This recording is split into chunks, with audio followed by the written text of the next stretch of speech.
And welcome to Foreign and Domestic. There is no foreign as of the moment. He had to slave away at the labor hours today in order to. I know. Just hang on.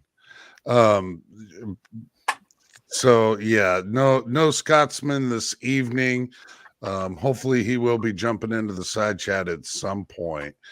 But for now, um, uh, Mr. JH586, will you usher us in properly, sir?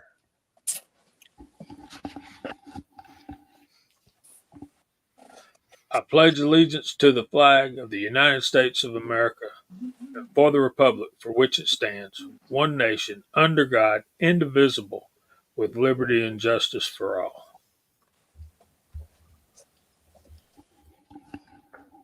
Oh, thank God Bald and Curious put that hat back on. That shine, I'm telling you. That shine. I've heard it said that God only makes so many perfect heads, the rest he covers up with hair.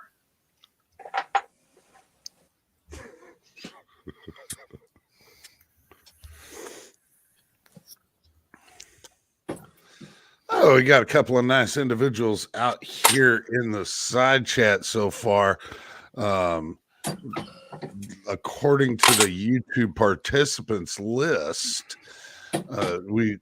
Abigail's out there, Alaska 1, Andy, Ashley A, Barnaby Sanchez, Edward Petty, Kyle out there, reloading from the hot pot, Rich White, Tactical Fud, Thor's Axe, yeah, and somewhere out there is also the Scottish American and that one, the only YouTube auditor, Eat a Bowl of Dicks. I mean, there's a lot of things that people can do on live streams that people find offensive, but just your presence is offensive. So, Gizzard Gary, how the heck are you this week, sir? Man, I am wonderful. Thanks for having me.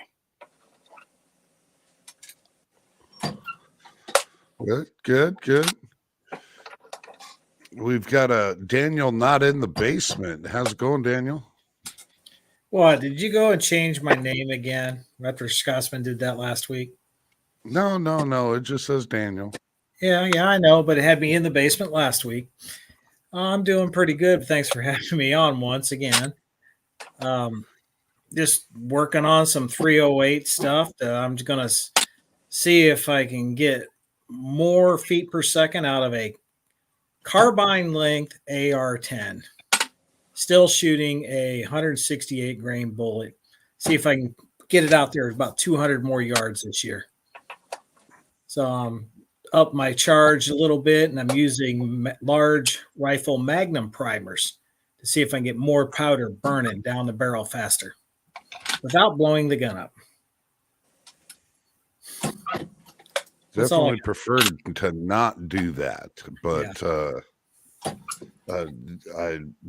not a recipe that I have that can help you. I'll tell you that much. Professional amateur, how's your week, sir? I was actually pretty good. I kind of took Friday off. I drove to Pennsylvania, spent the weekend at my sister's house. I had to go there to say hello to my guns, play with them a little bit. Unfortunately, Saturday was really ugly day. The weather was really ugly.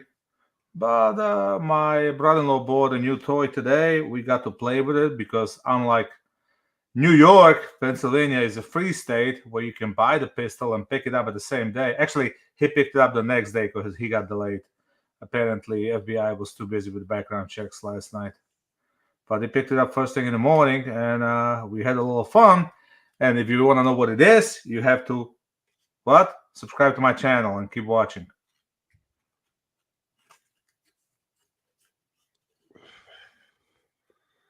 Very good. Very good. How's the world treating you, JH?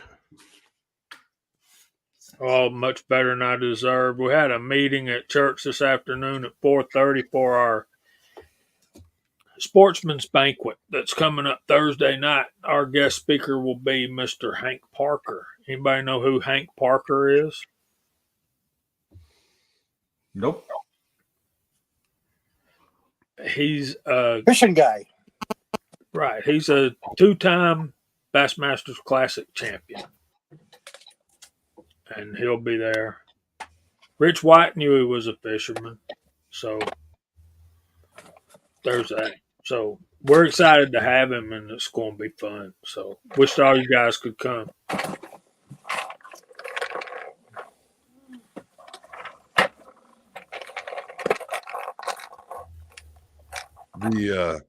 The sounds of rolling around in the background be CW in the man cave. CW, how the heck are you doing, sir? Had a couple videos done. He got some range time in. Pretty good weekend.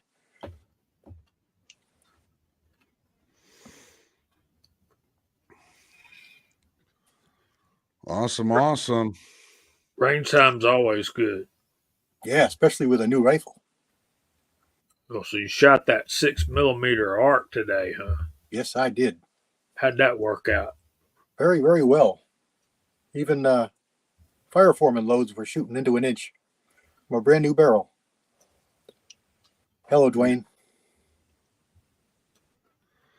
Yeah, wait till that thing's broke in, man. Oh, That's going to be a, yeah. Fire forming. Explain. I wasn't able to find until recently brass. And when you do find it, it's pretty expensive. So I have a large bucket of brass 762 by 39. So I made 6 arc brass from it. Okay. You have to fire form it because it's got a very graceful shoulder and a big taper in the 762, and the arc is pretty straight, sharper shoulder.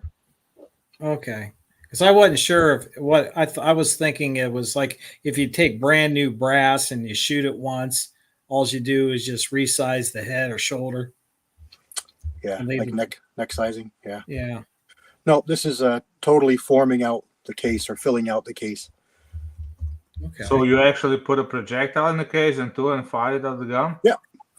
So if you add a cost of a powder and a projectile into there, wouldn't it be cheaper just buy a brass instead of making it out of 762 by 39? Not when you're a Boy Scout and a bullet caster. Yeah, I guess you gotta. Oh, and you have a lot of free time. Free time, and I bought all my stuff before the prices were crazy by probably 20 years. That makes sense.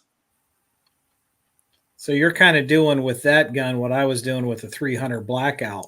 Sure. I mean, I was taking the 223 brass and 556 brass, cutting the top off, and then running it through the dies to make 300 Blackout. Yep. Except you do it with explosions. Yeah. Well, you can get most of your fill out, most of your case forming done in a die with the Blackout, but with the arc, you can't make it bigger. You can just make it smaller.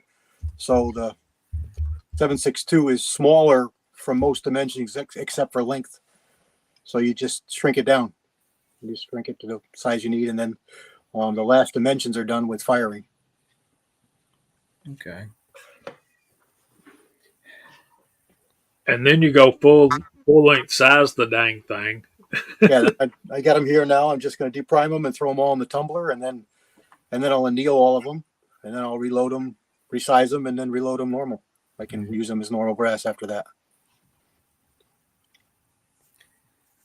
Did any of you guys screw up reloading like I did this week? Uh-oh. How did you do this? I got a 308 case stuck in the die. No, that never happens to me. Absolutely not. I've never experienced that at all. They got a new invention called bullet lube. I mean, a case lube. I hit it with one shot twice. Well, there you go. One step. That's it. There's your problem. That's the first time I ever had it stuck like that. Yeah. No Yeah. more problems. Hornady Unique or Imperial sizing waxes must, especially if you're making new cases out of something that's different. Even the lanolin alcohol mixture, That that, works good too. that Even this works. stuff works. Even this stuff works better than Huh. one stuff. I've heard it said that Unique is the same thing as that Snow Seal. Yeah, I've heard it too. I mean, the exact same thing. I keep one stuck around, but it's good for release agent when you're bedding rifle stocks. I don't use it for cases. Oh, I've been using for 9mm and 300 blackout like crazy, but it's like, it only, well, to fix this problem ended up only costing me $59. Bought a new die set. Edward Petty says he likes Unique better, and I would probably tend to agree with that only because I've never tried the other one. Well, it's a lot cheaper. I'll tell you that. Yeah, it's a lot Yeah, it's a lot cheaper. cheaper. I think So you about threw that out, Daniel, you threw out the die and ordered a new one because you couldn't get a case out? I didn't order. I went and bought a whole new set. I bought a four-piece die set because what I had before was a 3-piece. And I got the depriming pin out of it. There's a little. And I kit hit there. it with a punch and a hammer and still couldn't get that thing out. I got mad. And I didn't realize how thick the brass is on 308 dies. So I ground the end of the bottom of the brass off, figuring I'd get some pliers in there and turn it and, kind of scrunch it out and just gorilla the thing out. No, those things are thick down there. I didn't realize how thick the brass was at the base of the bullet. I did that once with the 5.56 brass. Yeah, I screwed it up so bad I just tossed the die and ordered a new one. But you can always heat up the actual die. They make a kit to pull them. To get them right out. You just drill and tap the primer hole, and pull it right out. I didn't have the kit, but I drilled the bottom of it out to see, get the screw out. But I had down through the top, and I had a big hammer. Oh yeah, it's stuck. You don't believe the hydraulic power you've got with a reloading press. It didn't come out. Yeah, no, it's not likely to. No. I made my own kit. Yeah, it's not hard. It consists of a piece of pipe about that long, and a drill bit, and a thread, a tap, then a bolt and a nut, and a washer. A washer, you don't really need the nut because your case becomes the nut, and you just screw it in, and it just backs that case right out of there. Yep. So what'd you do with the die, Daniel? Oh, I still got it. It's still here. The die is not damaged. Who makes it? What brand? Oh, it came in a green box, so I only got RCBS. RCBS. You send it back to them, they'll get it out for you. Even with the whole bottom of the bullet ground off. Yeah, they love stuff like that. They put pictures on the wall and put your name under it and everything. Cool, but I'll send it in there. But I'll write it up as in Jan. First name is Jan, middle initials B, last name Gay. I got a feeling Daniel's pictures on the wall with a bunch of screw ups all over the world already. Oh, not at RCBS. They got a special section on the wall that's just for Daniel. Yep. LMT's got me out. Definitely has me on the wall there. I had to send them. I sent them my AR in so they could get out a stuck case that was stuck in the barrel. I remember. Yeah, that's what happens when you use the wrong powder when you're reloading. Kind of. They checked it out, made sure they'd sent my gun back, said, hey, if you ever have any problems with it, let us know. It's good to go. They checked it all out. So what was this new die set you bought? I suspect it was in a red and clear box. Yes, it's in a red and clear box. It's that Lee and it's got the 4 pieces, so I can do a lot more separate steps. So, because my goal is to always keep them within single digit standard variation. There is some good dies you can get in red boxes.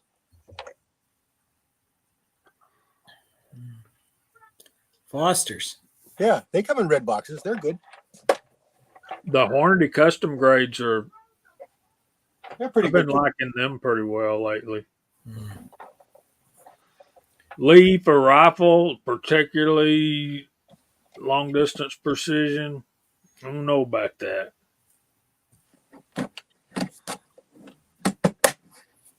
Gary, you okay down there, buddy?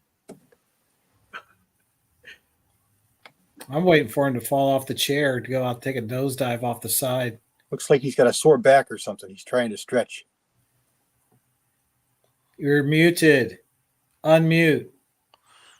I said, I'm old, man. What do you want from me? Yeah, I'm fine. You ain't old. I am too. You are not old. You want to know what old is? Ask Jamie. He's older than you, Daniel. No. I'm 64. He's older than me. Whoa. Well, you don't look it. Well, thank you. I act it, though. I feel like it. I feel every bit of that today. Well, you didn't get your nap in today? I didn't get my nap in. I went for an exercise walk before the show. I think it tuckered me out a little bit, man. But I need to lose some weight. So Don't we all, brother? Except Val. Actually, after the surgery, I gained a little bit, so I gotta listen. This is what the guy was wearing at the gun store. I had to take a picture. I couldn't resist. I like it. You had surgery? Yeah, about 3 weeks ago. Did you not hear about it, Daniel? I mean, he's been whining about it for weeks. He had surgery for that? He's always gashing about that all the time. For 2 weeks, I spent laying in the bed for 2 weeks because I couldn't really walk a whole lot. So yeah, All right, I gotta say something to Val. Man, the beard's coming in nice, brother. I'm proud of you. Looking good. Thank you. Alan, do we need a close up of that? It's getting there. I'm not sure if anybody wants to be a close up on that, but yeah, no close up. No close up. It is very befitting. It is very befitting. I gotta start looking appropriate to my age. That's coming in nice, bud. It really is. Yeah, so by the time I'm over this stupid state and I'll move down there, I'm gonna fit right in. Yeah. You're looking at Georgia now? Nah, not Georgia. I mean, like down south. Well, Georgia's pretty daggone south. Like get yourself down into Florida, get yourself some golf pants that go all the way up to your chest. No golf for me. No, thank you. It's just some sandals and some black socks. No, the golf court is a perfectly good waste of the shooting range. I've been on some golf courses that were just pretty much a waste of good farmland. That too. Especially cow pastures. You know, we all need more cow pastures. Did you see Nicaragua is taking the world's largest beef producers? They're suing them in world court because of methane emissions from cow farts. That was in the news this week. Well, that ain't all where methane comes from either, Daniel. It's emitted from what they leave laying around the ground. Yeah, cow farts and splatter. What is the world coming to? With the topic of our Sunday night discussion is a cow farts and splatter. Read the shirt behind the man. It is the shit show. Yeah, right here, Soldier Solutions. Go check those guys out.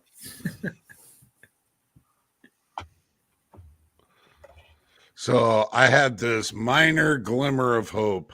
As most of you know, I've got a suppressor in ATF jail, And then I seen Jared Guns and Gadgets video saying that the ATF shut down the e-files program, and I'm like, holy shit, what do I do? My suppressor's was e-filed. It was e-filed back in the end of April.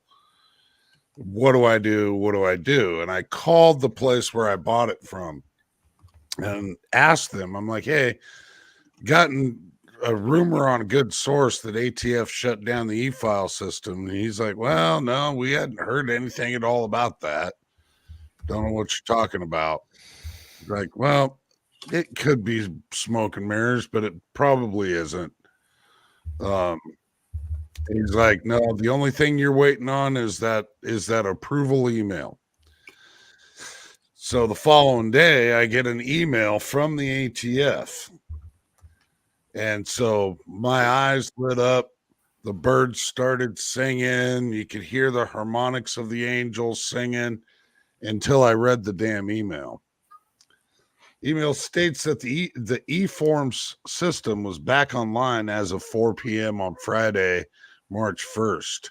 Please note, you must submit your required eForms 2 that you did not submit due to this outage by the closure of next business day as required by statute, yada, yada. Now, statute, yada, yada is all about manufacturing firearms, and I am not manufacturing a firearm. I am purchasing a suppressor. So I'm really kind of wondering what the hell the status of my suppressor is at this point. And even the place that I bought it from, they couldn't tell me. They weren't even aware that ATF had shut down the eForm system. There's a bunch of speculation as to why ATF shut down the eForm system. First, they were claiming budgetary constraints, and everybody knows that's a bunch of hogwash because they already had that money in order to keep that going. Then they tried to say that it was maintenance, but they never do maintenance during the middle of the week. That's just stupid. And they only typically do maintenance on Saturday nights into Sunday mornings. So at this point, I have absolutely no idea what the hell the status of my suppressor is. I took it to mean that they just stopped taking new ones, not that the ones that were submitted that way were null and void. I took it to mean they just weren't taking any more e-file applications.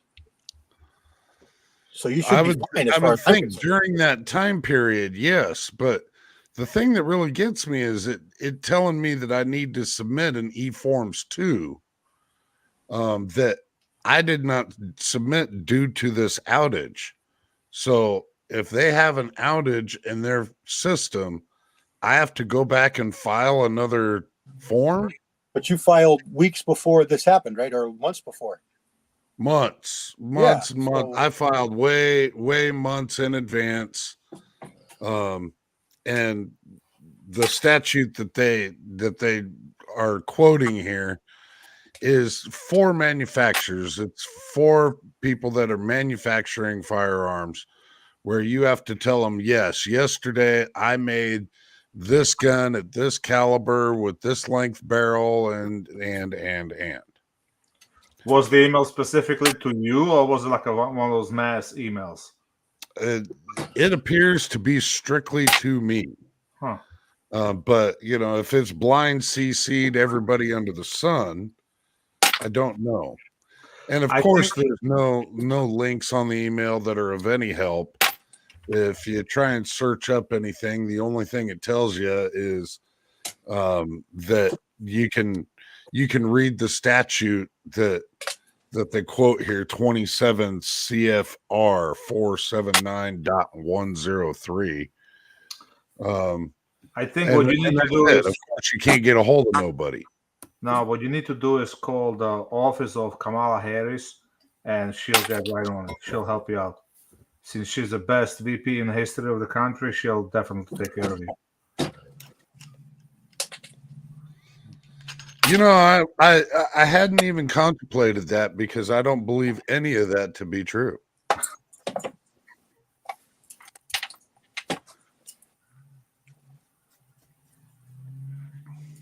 You can always try to call ATF yourself. Spend about 6 hours on hold and accomplish absolutely nothing.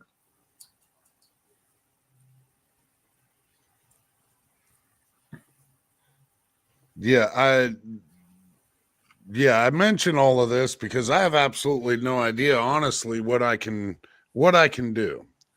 I know it's almost going to be a fruitless effort, I believe, to try and spend my entire day trying to talk to somebody at the ATF.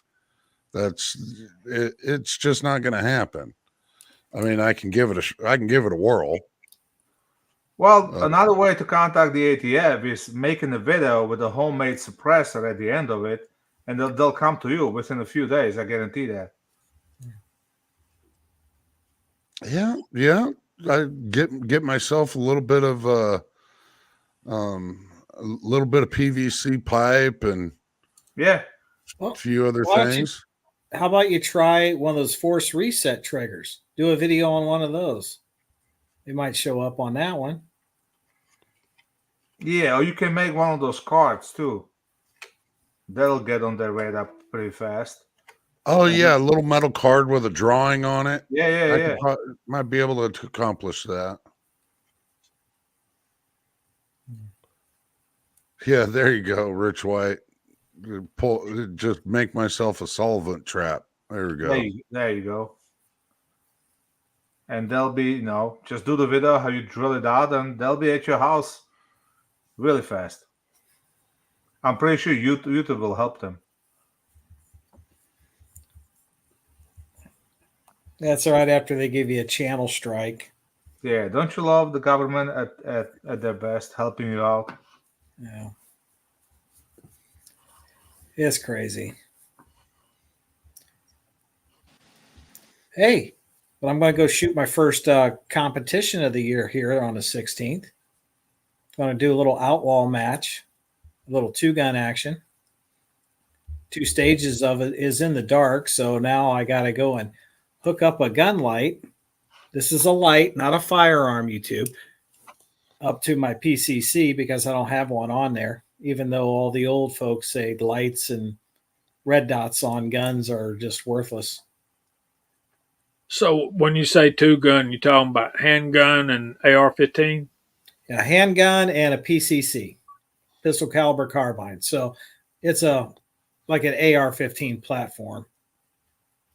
So the indoor stuff it's going to be at 9 in the morning. So the indoor range is going to be used for shooting the lights out stuff. So I haven't gone out and tried anything with the PCC in the dark yet. So yeah, just go and do it for practice. Get the experience. Oh, looky there. Hello.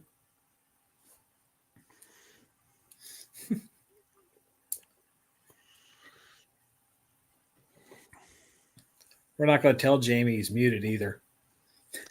So She got a new gun today. Really? Let me tell you something. Gun era. Gun queen. Let me see it. Go get me a bullet. I know I lost them all. I'm sorry. You already lost all the bullets? Yeah. Sorry. She got a Nerf X-Shot. Apocalypse, whatever. There you go. You need to do a review on that. Yeah. Can you do a review on that for YouTube? No. Not without any bullets, you can't. Go find your bullets. Silly. Okay, that's good. That's a mean looking barrel.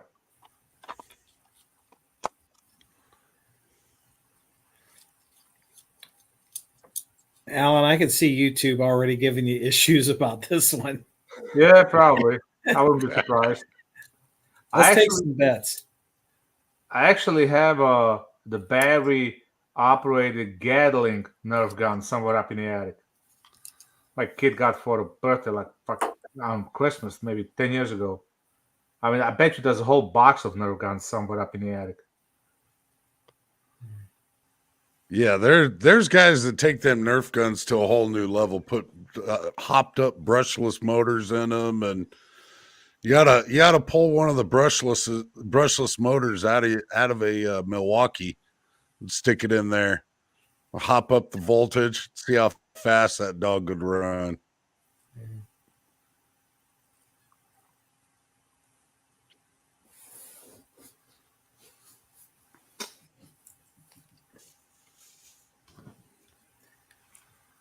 I bet you somebody's grandma's got those Nerf bullets stashed somewhere.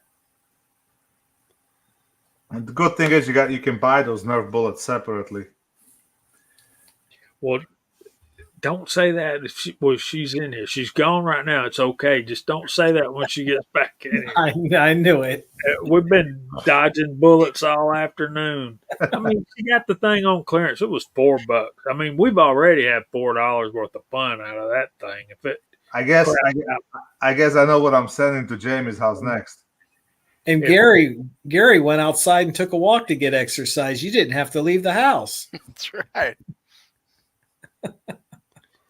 No, I was looking like the Matrix there for a while, man. Just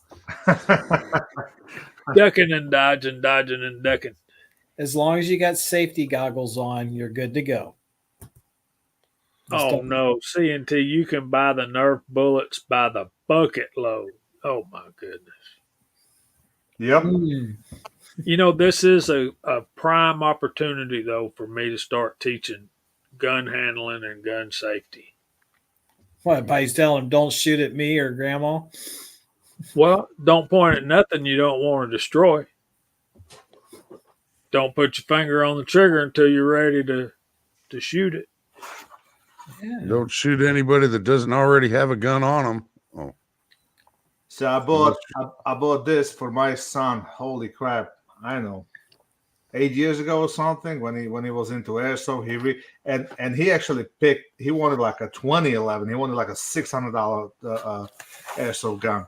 He wound up settling on this. I did like a review. I shot it. And he never did. And I needed it for something else, so he finally dug it out of the park. The thing is brand new.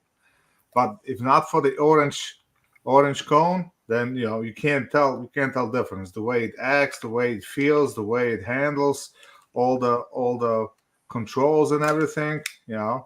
Definitely nice learning tool if you just need to teach somebody basic gun handling skills and safety and all that. The way the magazine goes, I mean everything. It's right there. It'll fit in 1911 holster as long as it's open holster because of the orange tip.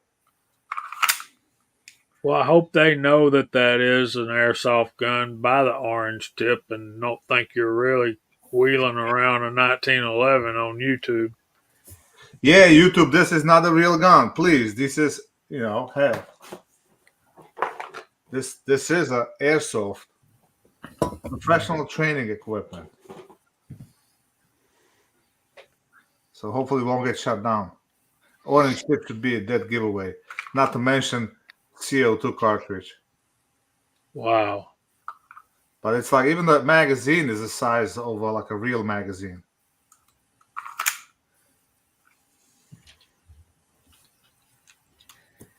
Yeah, we're going to have some safety training before she gets any Nerf bullets back. No BB gun until she knows how to do it and expresses and shows. Right. She's got a BB gun, but she can only take it out when I'm with her. But she's getting more and more interested, and used to she wouldn't touch anything. Now she's inquisitive, so it's time to buckle down and get the training started. How old is she? She's 8. I was at the gun range today. Pennsylvania has this public gun ranges, bunch of them all over the place. So and it was a beautiful day. It was like 55 degrees, so there was a ton of people. And right next to me was a couple of guys and with a boy. The boy, I bet you he wasn't older than six. And they had one of those 22 Henry survival rifles. And when I saw the kid grabbing the gun, sticking the magazine in, and he actually had to use two hands to rack it, and he couldn't like put the stock against his shoulder. He just tucked it like under his arm and leaned his head like that. And they had these shooting benches, right? And obviously the kid was too short, so he was shooting from underneath the shooting bench. So like my first reaction was I kind of cringed and took a step back. His dad was kind of watching him the whole time. I was knock on wood. The kid was like, he shot pretty good, and he was like, kept it down range, finger out the trigger, loaded himself and all that. Like somebody gave him good lessons. And then I heard them talk, and they were Russian. Well, the father was Russian. Kid was probably American. So yeah, you can never start them too young. When I was a young kid like that, if I touched a gun, whether it's just sitting in the gun case or around there, and my dad or grandpa seen me, it was like, okay, break out the cleaning gear. You touched it, now you're going to clean it. They didn't make a mystery out of it, but they taught me how to break the gun completely down, clean it, put it back together. And while we were doing that, they would bring up, the whole safety aspect on the do's and don'ts. You see, too bad they didn't teach you to lube your cases before you size them. You wouldn't have one stuck in a die. They didn't teach me reloading. I had to learn all this stuff on my own, hanging out around you. And Well, I'm a blued steel and walnut kind of guy, and I can't stand for people when I hand them my gun or show them my gun or whatever. They just grab the wood, folks. Just touch the wood. I can't stand fingerprints on my blued steel, man. So after I get it back, I'll go wipe it down with oil and damp oilcloth. And I know. You got to keep that in mind if I ever come down to Georgia.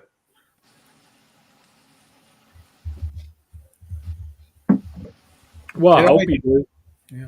It only takes one little finger to go like that onto the barrel, and you got a fingerprint on that gun for the rest of that gun's life.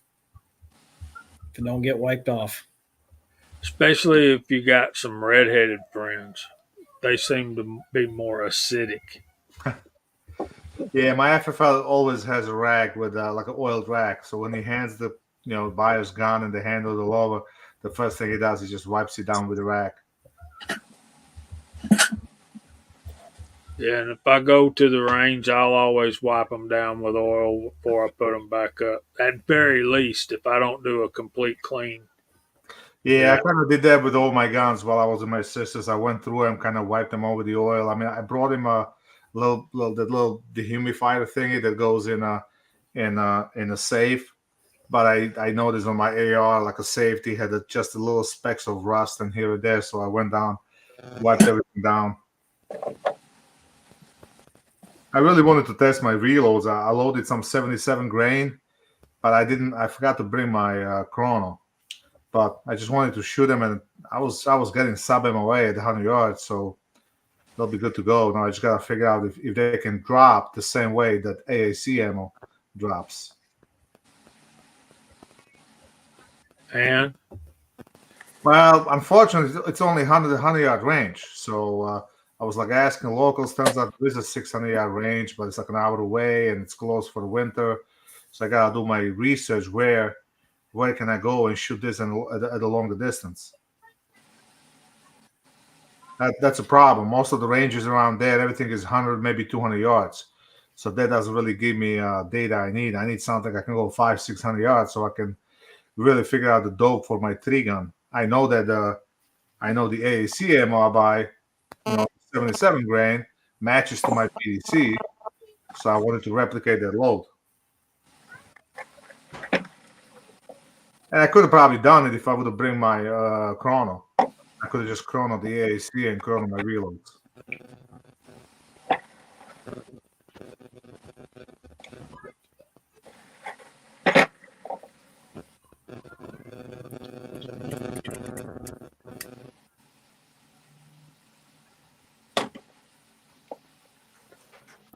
Gary just hugging on that cat.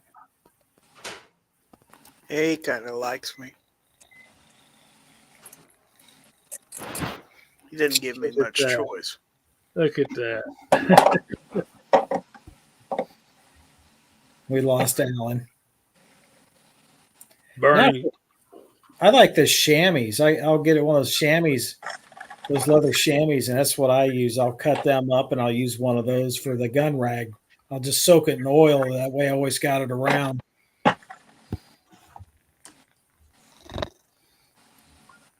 So,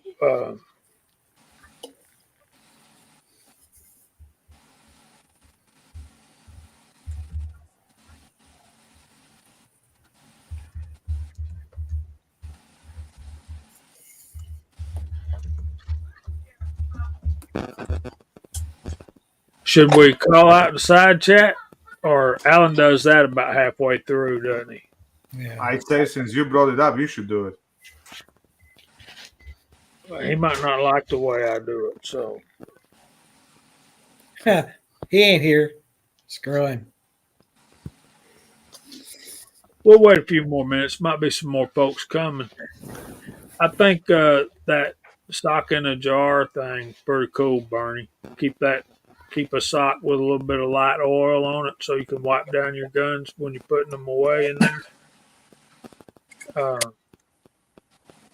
I know, CB, we need you up here to liven things up a little bit. Is there any topic tonight?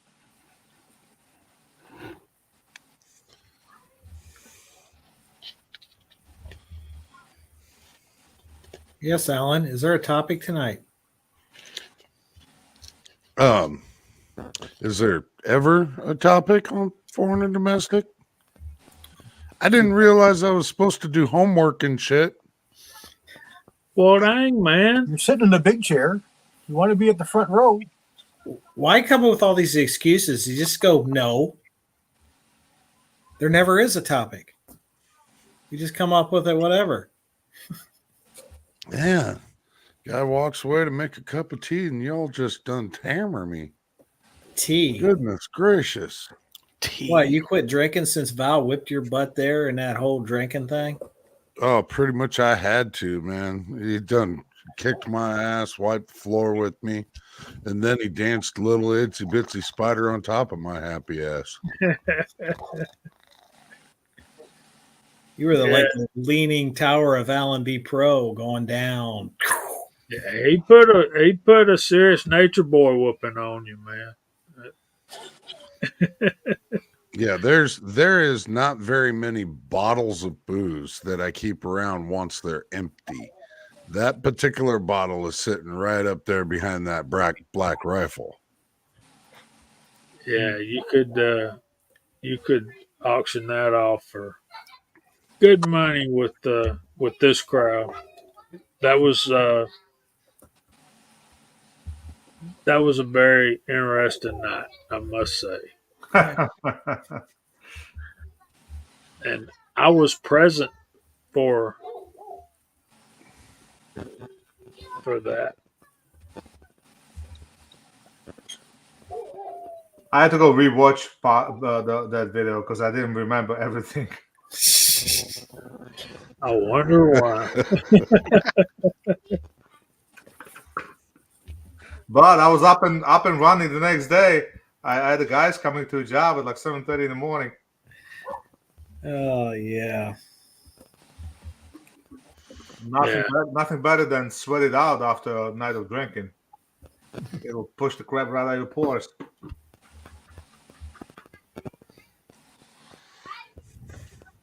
Yeah, forget that business. I hung out in bed and was like recovered for a day and a half. I just don't have that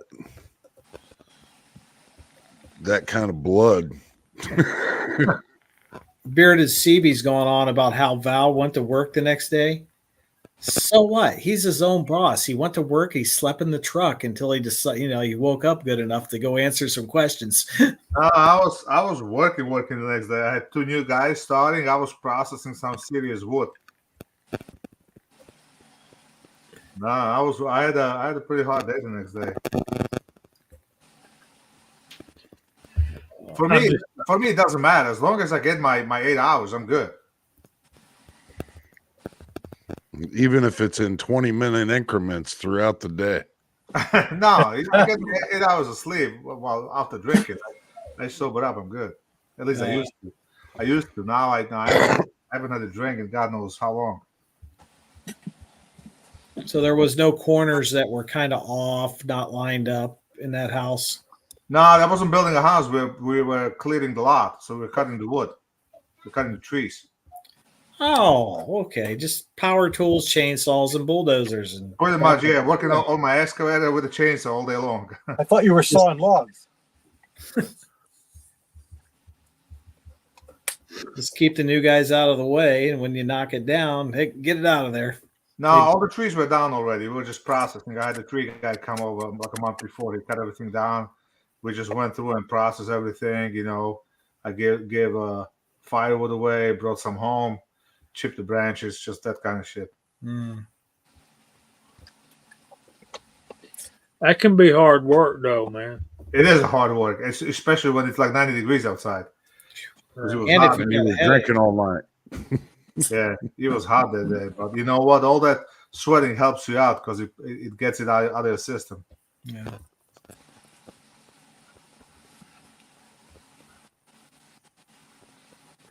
Yeah, so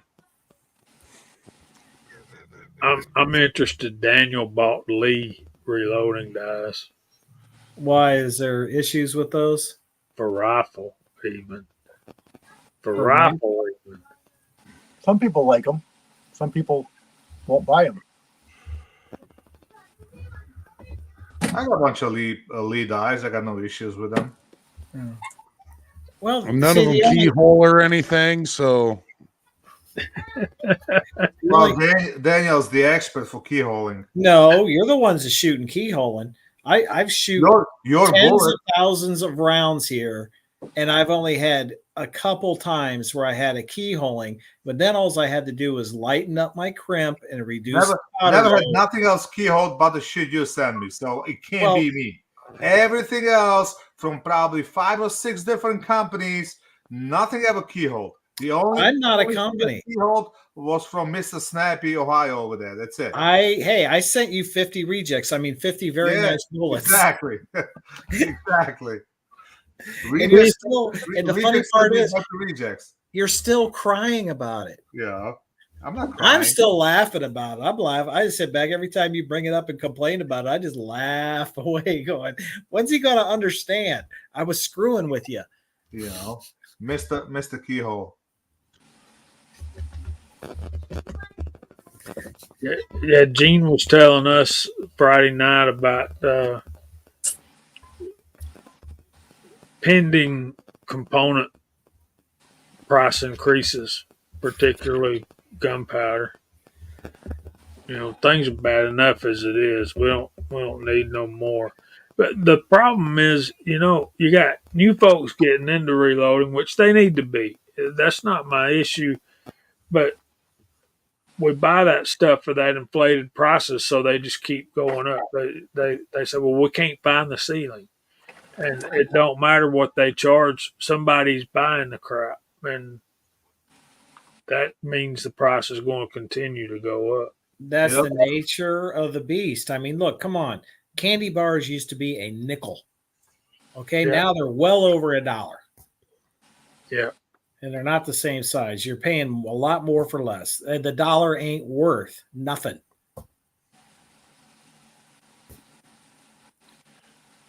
And I bought all my stuff a few years ago, so I'm good for a few more years, a lot of years. I'm good at the moment, but dang, man, where's it going to, and when's it going to stop? I mean, dang. And I feel bad for people that's just now starting to get into reloading because they think that crap's normal, and for all practical purposes, at this point, it's normal. I mean, you know, $100 for a brick of primers, $50 to $75 for a pound of powder, depending on which one you're getting, and you know, I mean, you can still get some pistol and shotgun powders cheaper than that, but yeah. I remember the good old days where a brick of primers was like $30, $35. I got some up here that are $14-15 a brick. And then early old timers, you're getting at $14 to $50 a brick.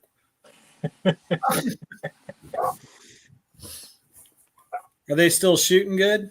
Yeah, they shoot fine. I've had guys bring real old primers, and they got them off of an old timer that died like 10, 15 years ago. It's been sitting around. So they bring over some primers and, some bullets, a little bit of powder. And it's like, I look at this powder and said, man, this stuff needs to sit up on an antique rack. Yeah. That's probably 60s, early 60s. Stainless. Gotcha. Wowzers.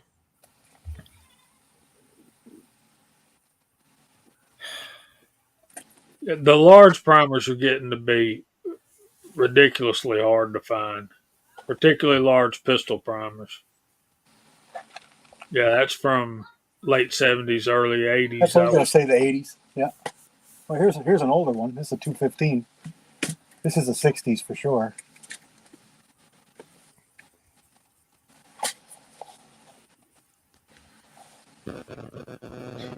Well, and it's not like you have all the special provisions to keep this stuff preserved. Cool, dry spot. Yep. Cool and dry. That's all you really need, right?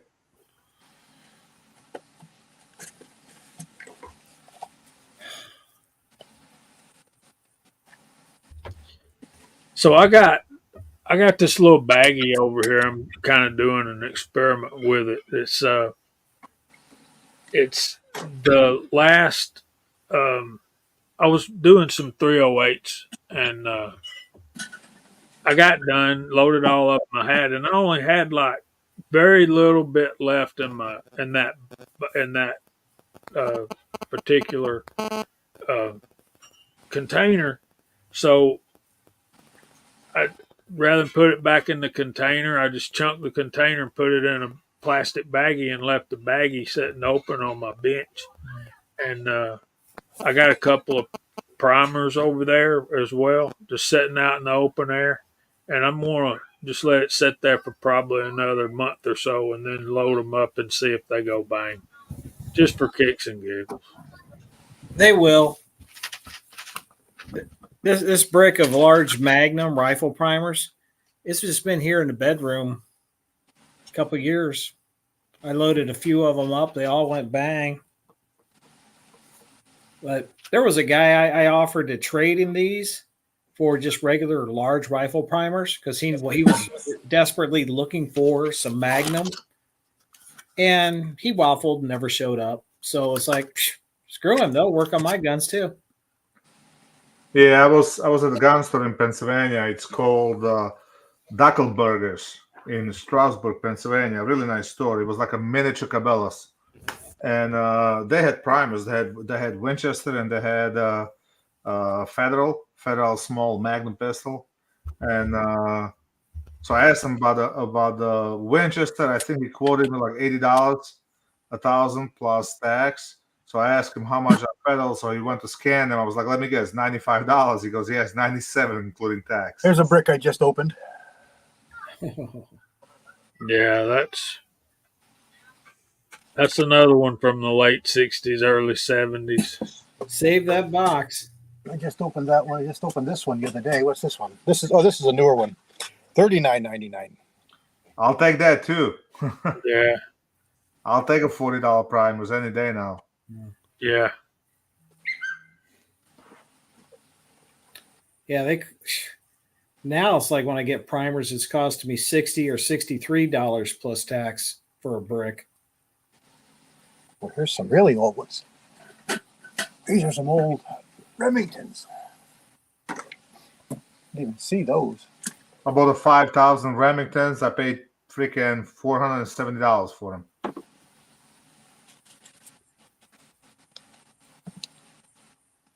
Oh, goodness. Still good. 1.5.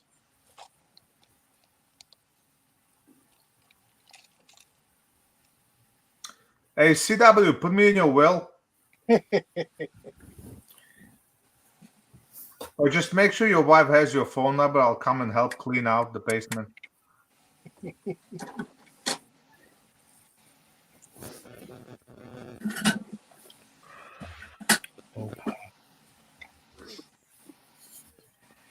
Oh, Alan, you think it's about time for us to do the side chat thing? I don't see why not. It has been a hot minute. I could definitely pull up that list that YouTube says is the current participants. As Bearded CB82, Burnaby Sanchez, Edward Petty. We got Hillbilly Up out there, Pat in a Bunker, Reload 762, Rich White, The Tactical Flood, Thor's Axe. Lots of good people out there, good people. And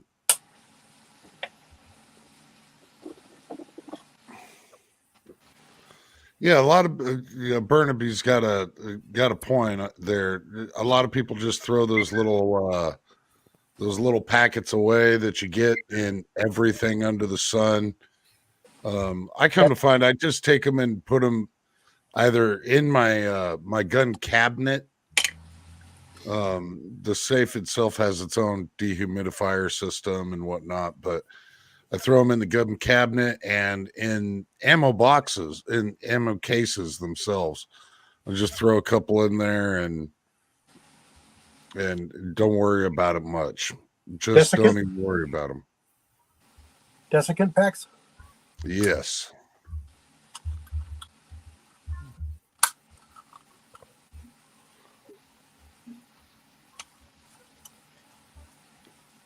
Yeah, they make those ones that you can actually renew quite a few times. And I thought about picking a couple of those up for like the larger gun cabinets and whatnot, but never ended up doing it. Although the ones that I did pick up, I keep in my vehicle. And about every 3 months, I pull them out, run them through the microwave, and put them back into the vehicle. It works out really well. It helps keep the humidity down inside the vehicle. And oh, okay. You're talking about the desiccant packs, not the primers, right? yeah, the desiccant packs. All right.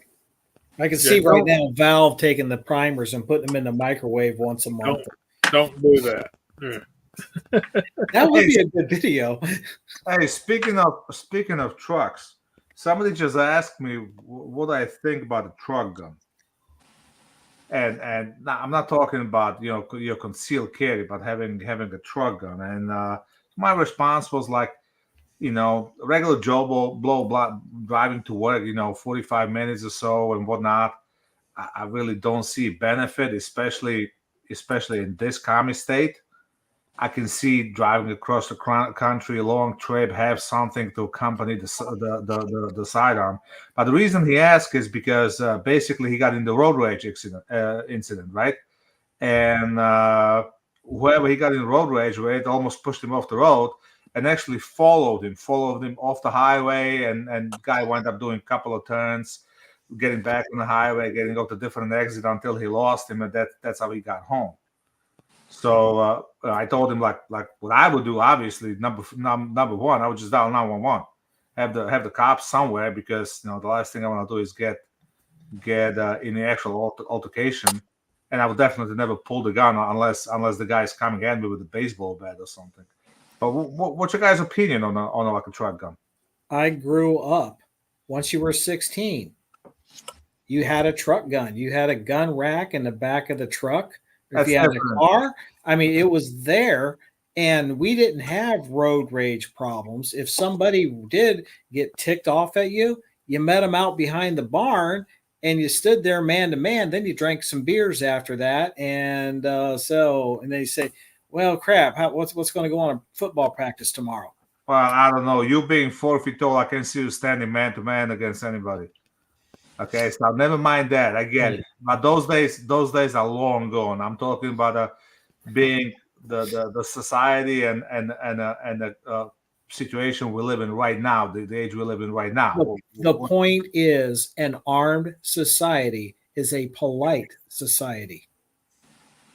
and you can go out and disagree and with somebody all you want, but you're going to respect each other, even though someone is a dumbass. Okay. Anybody else got an opinion? Well, one of the things about if you're gonna leave something in a vehicle is it's got to be secure. So you're kind of playing the half a dozen of one and six of another on security versus accessibility. I don't advertise on my vehicle. I don't have like SIG stickers or anything on my vehicle. There's nothing that indicates my vehicle any different than any other vehicle just sitting in a parking lot and whatnot. With that said, there's always a firearm in my vehicle. How secure, not secure it is, I'm not really going to announce. But you do have to keep that in mind. To me, a big part of keeping a truck gun in a vehicle is not advertising it. You don't make it obvious that you have something in there. It's going to get broke into. It's going to get stolen. I've always got my carry with me, but there is always something in my vehicle. I haven't gone to the extreme of my complete get home setup in my Jeep yet. I have made plans. I just haven't executed those where, yeah, I'm probably going to end up keeping an AR in the vehicle at any given time. But I haven't actually executed those plans. Now, let me ask you a question. Like, all right, you think about having an AR in a car, at all times. Why? What's the reasoning behind that? Well, that is for shit hit the fan, need to get home kit. Now I don't really travel that much. I do keep my tank filled up almost on a regular basis. But if let's just say EMP and I can't start my vehicle and there's all kinds of chaos going on, yeah, I'm going to have my carry pistol on me. I very well might have my other pistol that I just keep in the vehicle, but it's going to be a lot better of a deterrent if I'm trying to get home with an AR slung over my back. Okay, makes sense. Who else? I grew up groundhogs, coyotes, cats. I grew up in the country. We just go squirrel hunting. I mean that's just the lifestyle here. Daniel, we get it. You grew up without the supermarket. You asked. Okay. If you don't like the answer, don't ask the question. No, I was asking somebody else. Okay, let's go back to Bearded CB82's comment. Truck gun equals shorty or full AR I take with me when I travel more than 1 hour. I don't leave guns in the truck unless camping. And then right under that, Guns and Water says 3030 lever was in the truck in high school. On that gun rack Daniel's talking about on the back window of the truck. You didn't lock your truck.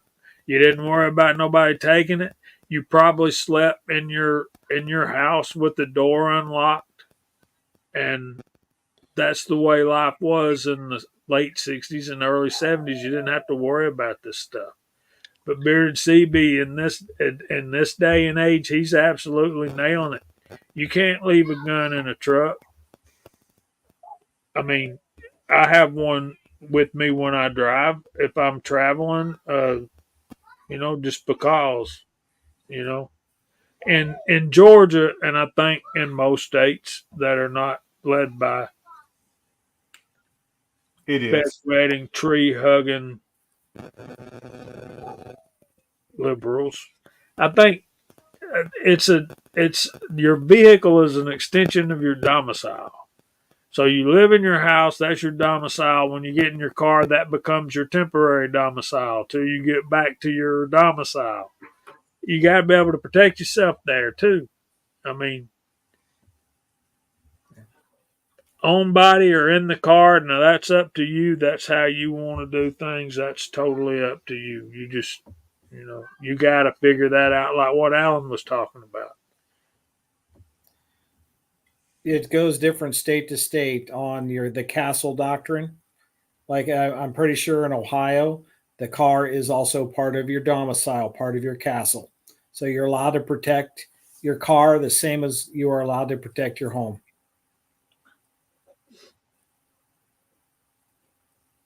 Okay, Yeah. makes sense. I was just curious. I mean, I got spoiled because I rarely travel more than an hour. Most of the work I do is, 20, 40 minutes tops. So I'm fairly close all the time. But, like, for example, I have a daughter that goes to a college in Vermont. And that's a 4-hour drive, mostly through the rural areas. There's virtually no highway going where she goes to college in Burlington, Vermont. So it would be nice to have something. If I go up there, something. Ideally, I would like her to have something, but unfortunately, that's not the case. There's some crazy laws in New York on what you got to do if you got a gun in the vehicle. You have to have what disassembled in 3 separate parts, and the magazine out of it doesn't count as one. Basically, as long as the ammo is separated from the gun and guns locked up in a separate container, then you're protected by the federal law. As long as the gun is legal in your destination.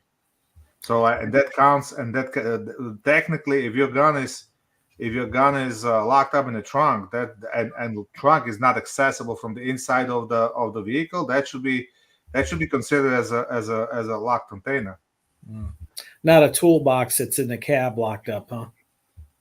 That's What? probably where my friend got nailed. Had a friend who was driving through New York. They were picking up a bulldozer, and they were driving through the state of New York, got pulled over because they was on one of those parkways with a truck. And the police went in there, just, oh, you got any weapons? And it's like, well, one young kid, oh, yeah, we got a pistol back here in the toolbox. And they had him written up and scared to death. Well, for one, you're allowed to lie. So there's absolutely no reason to admitting that you have it in the car. If you conceal carry and your state requires to inform, that's a different story. But if you just have it in the car, especially if it's not loaded, it's a different story. There's no law that says you can't lie to a cop.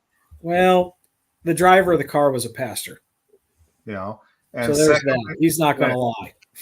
And secondly, New York is screwed up. You can't get pinched for stuff like that. You have to do your homework. But if it was just in a toolbox and the toolbox wasn't locked, there's like the way the law is written is kind of vague. It can't be readily accessible and blah blah blah. Back before the latest Bruin ruling, we had a problem. For example, if I go shoot competition in Long Island, technically I was traveling through the New York City. My New York State pistol permit is not valid in New York City. So if I had my concealed carry on me, I would have to stop before entering the actual New York City, unload it, lock it, and whatnot. So I usually carry one of those locks that comes with a gun. And I would just jam it through the action, lock it, throw it in the glove box, and throw the magazine someplace else so they're not together. Thankfully nobody ever pulled me over, but technically that's what you're supposed to do.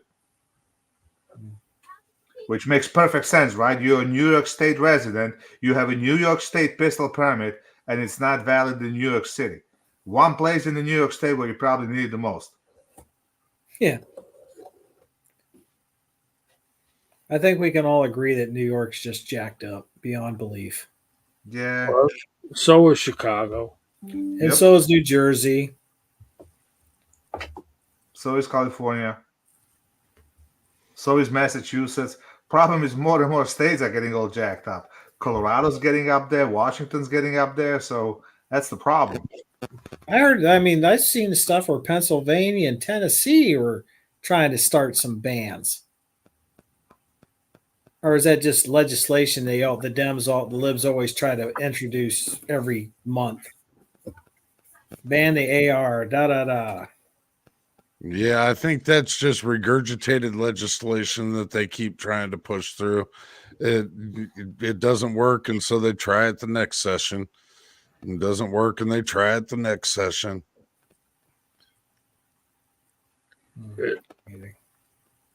CW talks sometimes about some of the gun laws there in Connecticut, and they're pretty jacked up as well. Yep, they got screwed quite a bit as well. So and you know, more states are getting like that more and more. So problem is, you know, like I said, there's a good chance another 1 or 2 generations and Second Amendment is going to be obsolete because more and more people just don't understand, don't understand the freedom that you get from the Constitution, and more and more people want to be basically just governed by the government. They want government to tell them what to do, when to do, how to do. They're willing to give up their money. Like I love the fact there's this kid on Instagram that keeps bragging about Mexico, right? And the kid speaks perfect English. So he's got to be either somewhere close to the border or he's got to be educated in the US or something like that. He looks like 16, 17. And I'm sure there's beautiful parts of Mexico, just like there's beautiful parts of every country. But for some reason, Americans do not need to go online and brag about how good America is compared to this, compared to this, compared to this. Most of us, we just want to be left alone.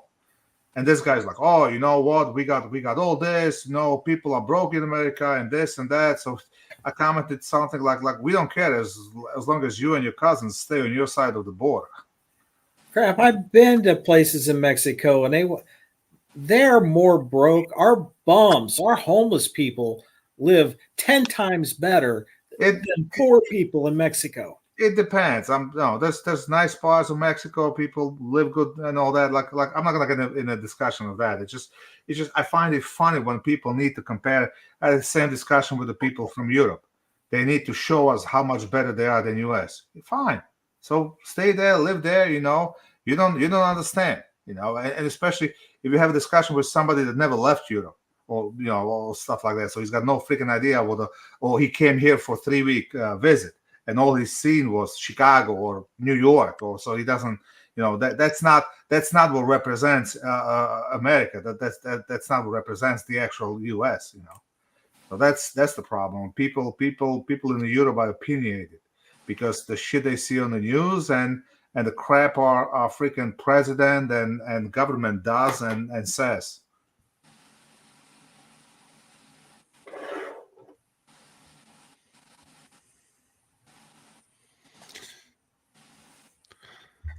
I kind of wish that we could just get away. The people of the United States need to understand and get away from the idea that the Constitution allows us anything. That is not the case and never been the case in this country. The Constitution limits the government on what they can and can't do. And the perspective of it tells us what we can and can't do is the global perspective.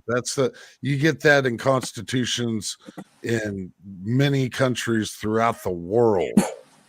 But the United States Constitution is different. It limits what the government can and can't do, not what the people can and can't do. And people need to actually see that perspective better and understand that perspective and live by that.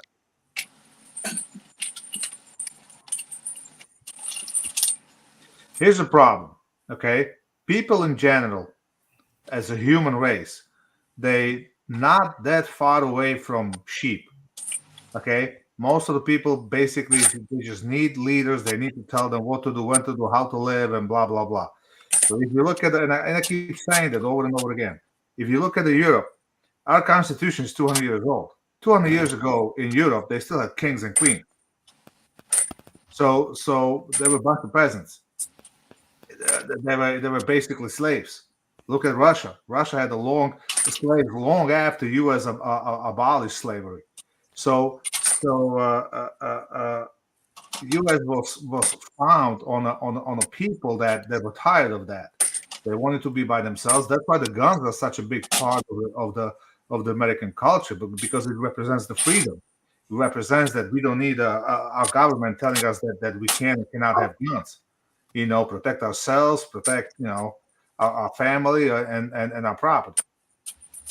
In Europe, we didn't have that. Most of the people were basically property of the people that own them, that govern them, and so on and so forth. And the mentality is still there. It doesn't matter if they're Eastern European, Western European, whatever. It's always like that. Same thing if you look at China, Japan, and whatnot. They were always ruled by somebody.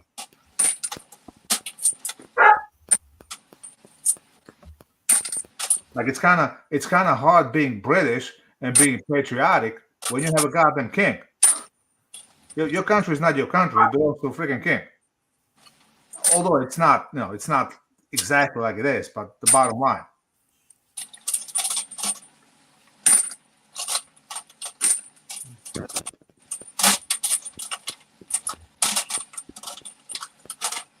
Man, CW is like a bumblebee over there. He's a machine sorting the brass. He doesn't stop.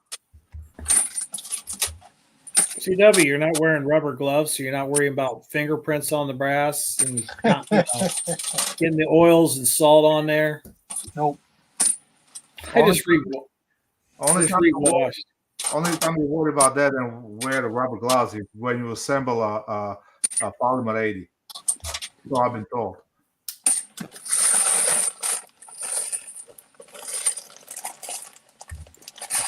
Well, Bama Dad, I'm not be prone, but I can answer this.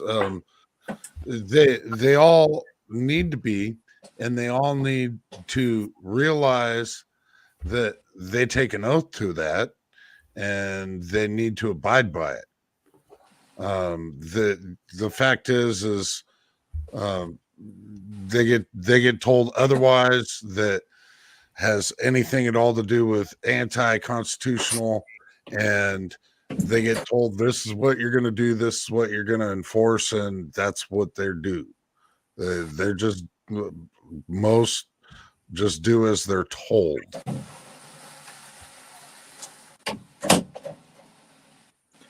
Cops are not on your side. There's a reason why they call law enforcement, not freedom protectors. Okay? They enforce the laws, whether they're constitutional or not. They're not called constitutional enforcement. It all depends on where you live. I guarantee if you take a poll of all the law enforcement in the United States, you're going to find that 90% of the law enforcement does not give a shit about your laws, does not give a shit about you at all. They care about their pension and their paycheck. It's a job for them. That's all it is. Well, one thing good about sheriff departments, they're hired by the voters. I get it. I get it. That, and it's the people that elect them and gives them the power. Yes, to do the job. In a theory, our president's elected by the people too. So you know what? That ship had sailed a long time ago. That's president. In a county level, it's easy to recall a sheriff. You might have a county that it works and all that, but I guarantee if you go through the entire United States and do some kind of poll, you would see I'm right. It might not be 90%. That poll will look like the red and blue map that you get of Democrats and conservatives on the United States. That poll will probably reflect that. The big cities are going to be one way, and all the rural areas are going to be the other. Go watch. This way, you'll get out here to the freedom living. You'll breathe in that freedom air. I don't know. Go watch some audit or some of the other videos where they're showing all these First Amendment auditors that travel the country, all over the country, and they go to red states just like the blue states. They go to smaller departments and go see how the cops react to them, and how cops have no freaking, and not just the cops, how the chief of police or the sergeants have no idea how the First Amendment works. Okay, if you show up and you're gonna claim you're you have a freedom of press, and you have a CNN badge, they'll be fine. If you don't have it, you don't have a freedom of press. That's the way they see it. So you'll be surprised, you know. When the whole the COVID thing started, we had a restaurant here that refused to mask up, refused to make their customers mask up. They tried to get they were trying to get the sheriff department to go in and shut them down. They said, no, we are not, because it's unconstitutional. They tried to get the district attorney to go in there and shut him down. He refused to do it. They fired him and hired some other lawyer out of Toledo as their new district attorney here for the county. And they took it to court, and the judge said, no, it's unconstitutional. Great for you. I mean, I'm rooting for you. I wish every county in the U.S. will be like that. Unfortunately, the COVID actually exposed all that. The COVID exposed how the government and law enforcement is not on our side. You know, good for you. Your counties like that. I'm sure there's more like that, but they're being outnumbered by the bad counties. Sorry, Val, I had to leave you. I just had to say goodnight to my wife. That's okay. I wasn't talking to you. I was talking to people in general. CW, what you sorting over there? 5.56 and 300 blackout and 350 legend. Ah. You can tumble all those together without having to worry. You tumble some of the wrong stuff together and it gets stuck. So. I mean, 300 blackout is one of those cartridges I really want to get into, but in my state, unless I'm able to have a suppressor, it kind of doesn't make a whole lot of sense because I don't hunt. Oh, there's a lot more fun to be had with the blackout than just a suppressor. Yeah, I know, but I really want a suppressor. Anybody know what the story is with the suppressors and a trust and all that? Let's say Daniel decides to get a suppressor and he gets a trust. Can he add me to the trust? Does it work like that, or? Basically, a trust is an entity. It has possessions, and then it has a board of directors, which is going to be whoever the person who sets it up, usually. So they're in control of the possessions of the entity, which is the trust. So it's like an LLC. Yeah, you could have your house on that, your cars, you could have suppressors, you can put anything on it. You can put everything on it. You can isolate yourself totally. And it don't go through probate. Drive around in a car that's owned by the trust. Your house owned by the trust. That I know. That I was looking into that as well. That's gonna be. I just gotta finalize the divorce first. That's gonna be next. Yeah. Deal with that. But I was thinking like you know with the suppressors and whatnot. So I was trying like convince my brother-in-law that he should open a trust and get a couple of those suppressors in PA. So when I come over, I can use them. Well, you should be able to use them as long as he's there. Yeah, but if I'm on a trust, I can use them and travel with them to different states as well, right? I don't know about that because then it's an NFA item. It's state. You gotta to leave the state lines. You have to do different things. But you can use them inside the state. I get that. You have to like notify the ADF and whatnot. I mean, I heard there's a workaround of that as well. But as long as you're on a trust, then you'll be able to you know basically use them like your own. Mm-hmm. Bama Dad's got a good question on that. I think that's what we're trying to get to. Long story is yes, as long as they are named on the trust. That's one of the things about having a trust is you pass on whatnot. Those items can be passed on to others that are on the trust without having to go through the NFA paperwork all over again. Well, they're owned by the trust. Yeah. You got to get in that mindset. The trust is a person. The trust is an entity. It is a legally recognized entity. So it owns things. Or it can own things. So you just need whoever's the trust advisor. If one passes on, the people that are on the trust nominate a new head of the trust. That I'm not sure. You probably have to talk to a lawyer for that to know how that works. But I would say if you got to that point, you would want to appoint people in a position of authority within the trust. Because if you didn't have that, then I don't know what would happen. Yeah, the lawyers end up with all your toys. Yeah, but I think it would be as easy as, because like I said, it's a board of directors. So I think it would be as easy as having officers appointed, and then if somebody passes, it's the others are there already named. If you were alone, it would be the same thing as everything else. It would be, I don't know exactly how it would work. Yeah, I would love to own a couple of suppressors. I mean, if and when I finally move out of this hellhole, that's going to be the first thing I'm going to be looking at. Well, we can have them here. Yeah, I know. Kind of weird. It's kind of strange how you can things are here. You can have them in New York if you're law enforcement. Yeah, we can't hunt with them, but we can have them. We can use them, but we can't hunt with them. Pennsylvania, I think, is the nearest place you can hunt with them. Yeah, you can hunt with them here too. Can you? Yep. Why Well, would you and globally, a lot of places that are actually mostly anti-gun, even some countries that are mostly anti-gun, that if you're going to hunt, it's required that you hunt with a suppressor. Yeah. Just like your car, it's got a muffler. It's required. You can't drive It's around without a muffler on your car. Sold over the counter, no paperwork. Yeah, exactly. Yeah, because it's safe for your hearing. It's safe for the environment. It's better. I mean, that's how screwed up we are. Yeah, keeps your ears from ringing after the shot. Yeah. If you're out coon hunting at night, it's not waking up all the neighbors. Yeah, the whole fact that suppressors got lumped into NFA was just odd to begin with.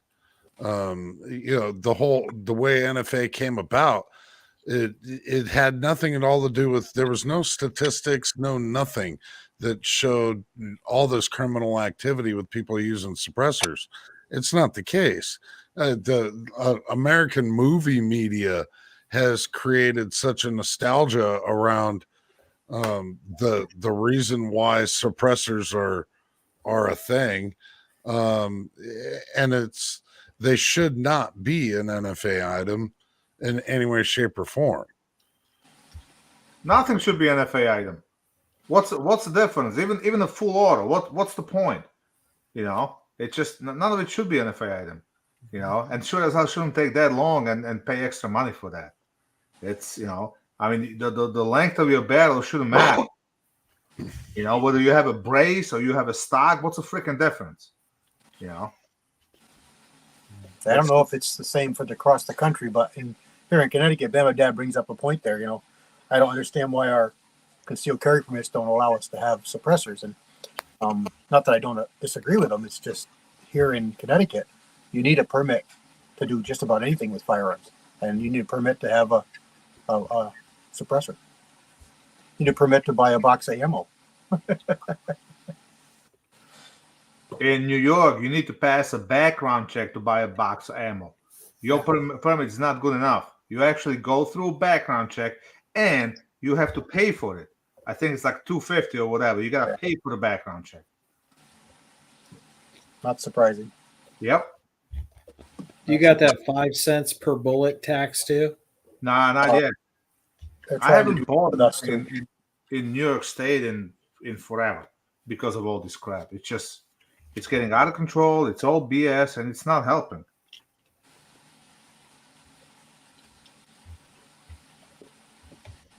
Looks like a nice 10-point he's got on the tailgate.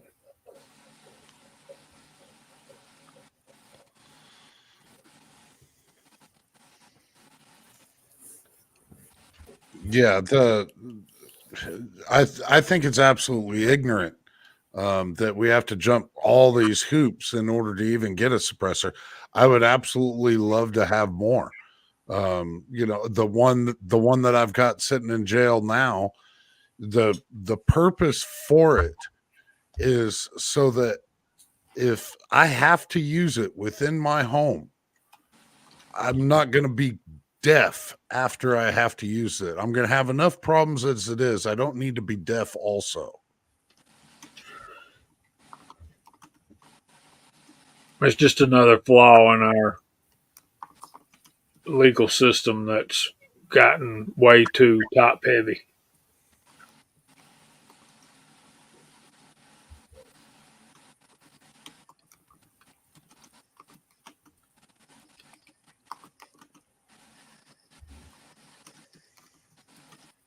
So, Jamie, I took another about a half an inch off my groups of the 350 Legend. Recrowning the barrel. Man, those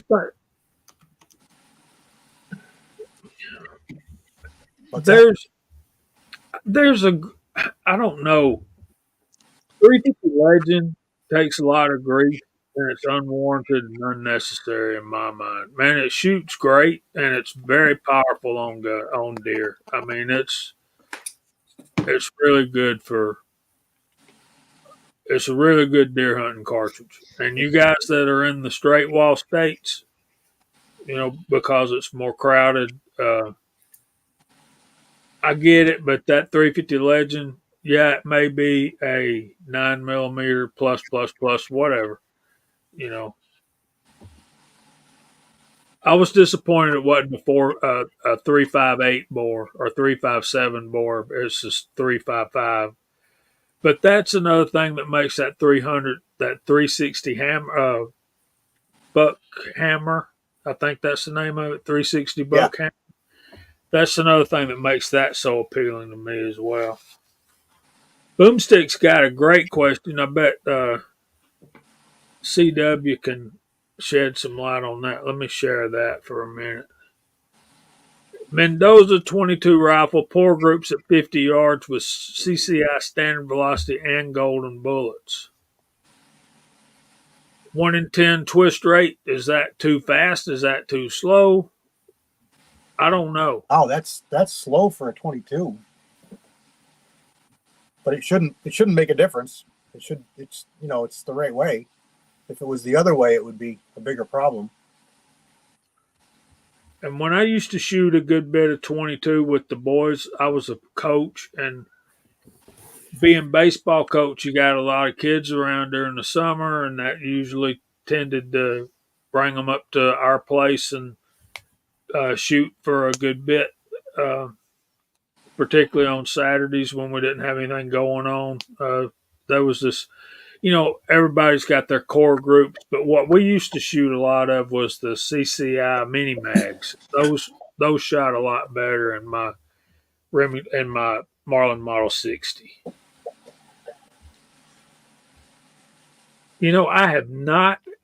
I don't remember ever checking the twist rate on a 22 long rifle. Usually 1 in 16. Good question, Boomstick.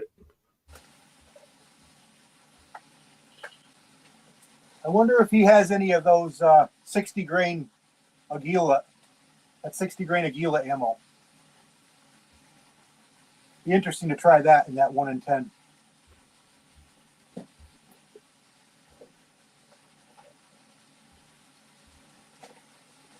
There's Chico Wise. What's happening, my brother?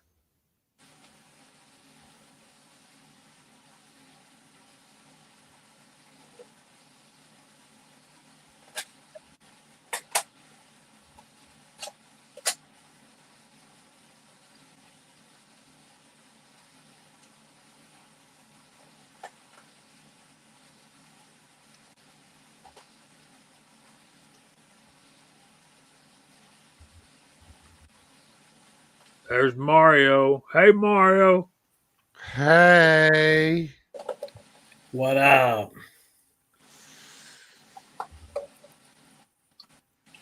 He's out on the town. What's he doing? Is he out for dinner and a show? He better be taking that woman out and romancing her. She's going to leave his happy ass. Wes S. has showed up again. He's not been around for quite a moon. Well, it's like this. This stuff. Boomstick, you got any of this stuff? He's got all kind of 22. That's why I say you might have it, because this is 60 grain. 60 grain. Wow. Yep, 60 grain. grain subs. 60 grain, 22 long rifle.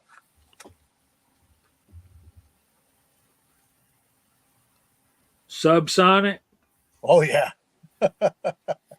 Oh, that you got a can on that rifle, man. All you'll hear is the action moving. But the problem with this is a lot of guns don't shoot it well because it's such a long bullet. They can't stabilize it.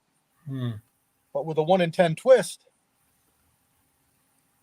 Yeah, Wes S has a good point. What is a poor group?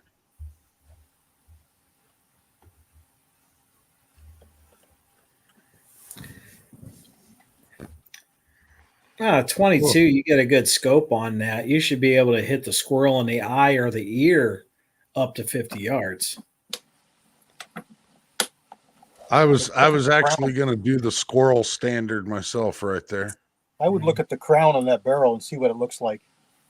Check it with a cotton ball, pulled cotton ball or a Q-tip.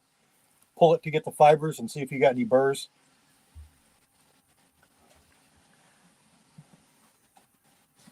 Because it is new. Oh, somebody mute me? I didn't mute me. No, you're not mute. You're not hearing right.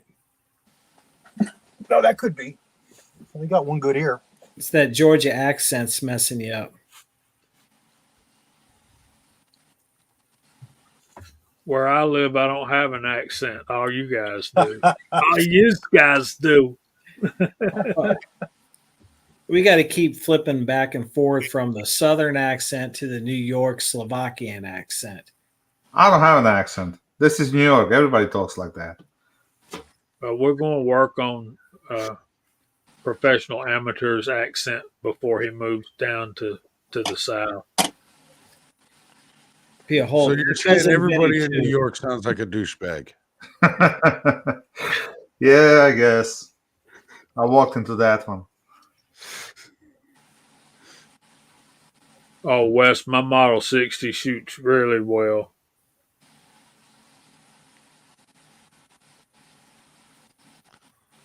Yeah, So, I got my Ruger 1022. It's a takedown, and I've done miscellaneous things to it.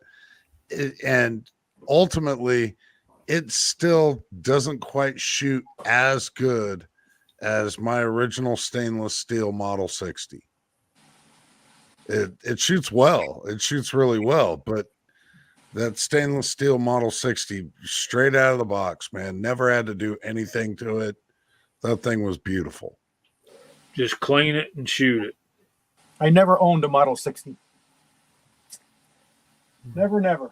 I've had a couple Model 70s. I've had a 795, and I've got two Papooses. So same, only different, but I've never had a Model 60.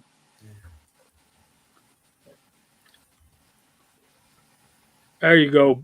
Boomstick says he's getting 2-inch groups with CCI, 4-inch groups with golden bullets. At what range? 50 yards, I'm assuming? Yeah, I'd take a good look at that barrel. Is it crowned with a hacksaw? Just take a Dremel to the crown. That's all you need. One of my biggest videos is how to recrown your barrel. Well, one question is, how much money does he have into that gun? Was it It's bought a cheapie. new? Huh? It's a cheapie. Cheap, Yeah, brand new. Was, They just did a brand video. new? Yeah, brand new. He just got it.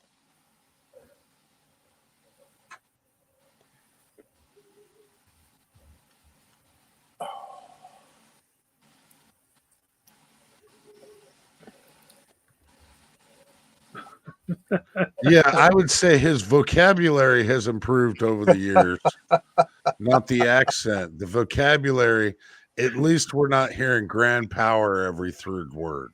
One power. They actually kind of pissed me off, to be honest. because I got my cousin involved with them. He's they shoot a not a steel challenge, some other steel shooting thing, and he's got a team. He goes all over.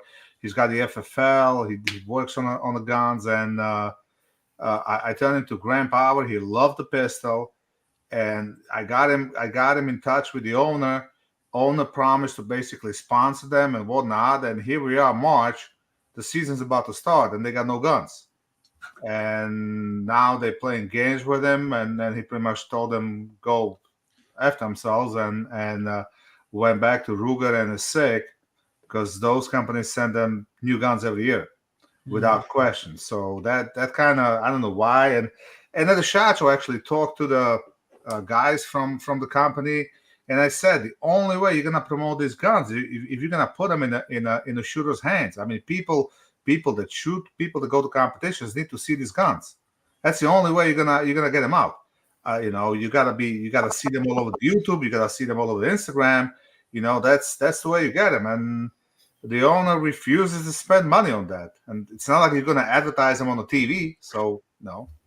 So yeah, that kind of pissed me off because I don't know why he played these games with my cousin, but it is what it is.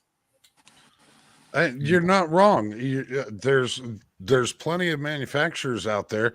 The only reason why they're even still out there is because they do that. They go out and they hit up the competition guys. They hit up the big YouTube channels. They get their names out there by putting their product out there.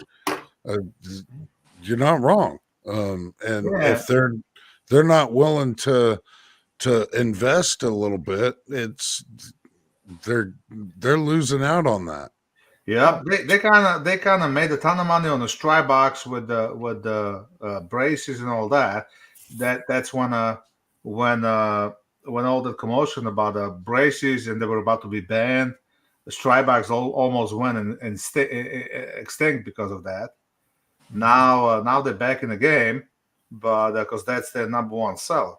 But even the Excalibur is a great gun. Problem is, regular Excalibur is about $700, $699, $675, something like that. The new MK23 Carry Optics version is $1,200 or $1,299 or something like that. So now we're in the same price range as a bunch of other Carry Optic guns, So you're not really bringing anything other than that. I mean, it's a great gun, great trigger, rotating barrel and all that. But problem is, if you're not going in at less of a price, you got to explain people what are you better at for the same price. And if you don't do that with advertising, people will never know and nobody will ever buy it. Where I see a lot of gun manufacturers really sponsoring is these high school clay and skeet teams. I mean, like I know here, the one CZ out of this one local team, those kids are supplied with firearms. But I mean, they don't get to own them, and unless they buy them at the production price. But I see those young teens and stuff coming around. They're buying these presentation grade guns at the factory cost, but their guns they're using for the competitions are being supplied by the factories to the teams. Yeah, same with the Glock. You can hate on the Glock as much as you want, but Glock puts a lot of money back into the sport. Along with the GSSF, their own Glock Sports Shooting Foundation, and they put a lot of money into the sport. Same for the Ruger, same for the SIG.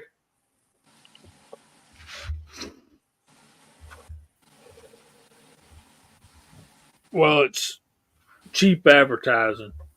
Well, I don't know about it cheap. You'd be surprised. I mean, you gotta start supplying the guns, ammo, paying entry fees for the matches and all that. It adds up, but definitely cheaper than having a Super Bowl commercial. That's what I'm talking about. How much is a 30-second spot on the Super Bowl? Sponsoring a kids skeet team is cheap advertising compared to a lot of the forms of advertising that's out there in the world today.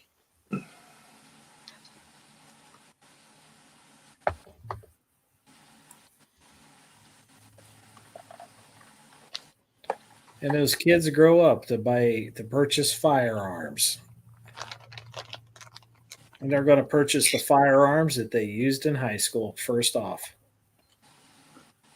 Yeah, well, my son's first handgun that I gave him was a 365 XL. He, as a matter of fact, he just got a holster from a Falco holsters.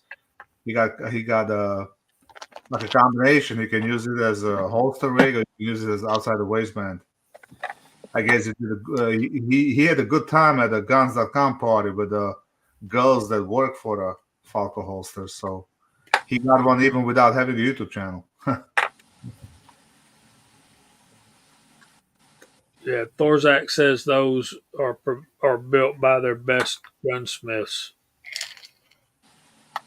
But yeah, you won't make an impact. All you gun manufacturers, there's you an idea. Yeah.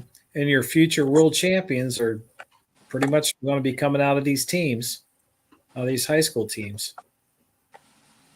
The property owner where I hunt deer is the coach for a skeet team. He travels with them kids every weekend somewhere. He ain't never home. Yeah, it's like any other sport. You gotta, once you get into it competitively, I mean, you can have a kid on the PB hockey team, and holy crap, when the season starts, forget it. I got a buddy. He's got a 10-year-old hockey player. He travels, Jesus Christ, all the way to Canada, all over the place. Hey, Wes, I think I made a comment on one of his videos about he was having problems. I told him it was a loose nut behind the barrel. It's a Operator headspace error. You would definitely be an authority on that, Daniel. Ooh. But it all goes back to, think about it, Val. It all goes back to NASCAR. You race it on Sunday and you buy it on Monday. That's the whole thing about NASCAR was started with that idea in mind. Getting your product out there for people to see how well it works. Yeah, never watch NASCAR. Never watch a football game.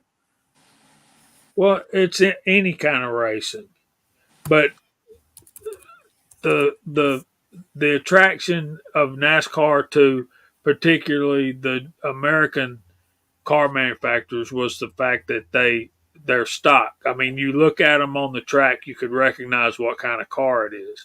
And Indy, Grand Prix, all that other stuff, you can't tell one car from the other. And NASCAR's gotten the same way. They're just decals on sheet metal at this point. But back in the day, you could go buy on Monday what you saw win the Daytona 500 on Sunday.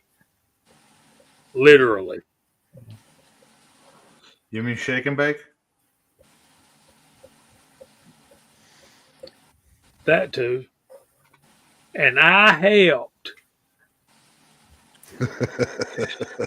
Jamie, if you don't get that reference, I'm just going to open up. I'm going to be like a spider monkey on you.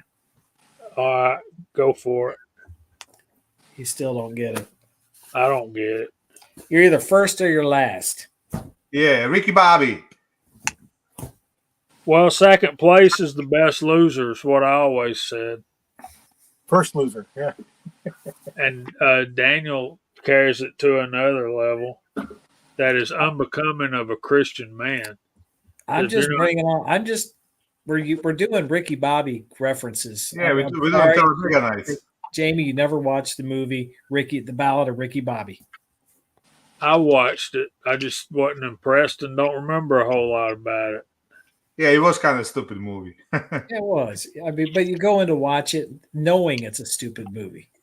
Yeah. Well, when they got to calling him Baby Jesus, I'm like, at the dinner table. Yeah, this ain't what I want to be watching. No. I mean, do you know how many times when I sit down to dinner, we got a pizza or something like that, show up, and right before I say the prayer, I got to go, forgive me for thinking about that Ricky Bobby scene, Lord. I'm thinking it in my mind because I'm not going to say it out loud because everybody's thinking it. Yeah, thank you for my smoking hot wife.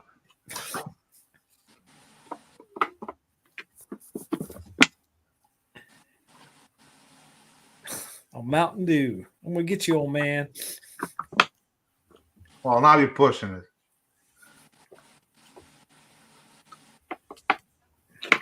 Steve Farrell. It's Will Farrell, isn't it? Don't matter. That's how not funny he is. We can't even remember his real name. Yeah, but he's rich. Not being funny made him rich. Well, somebody thought he was funny. If he's rich. Yeah. You ain't wrong about my dad.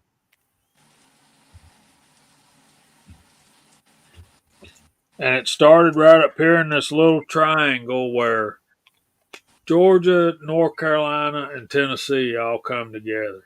Yep.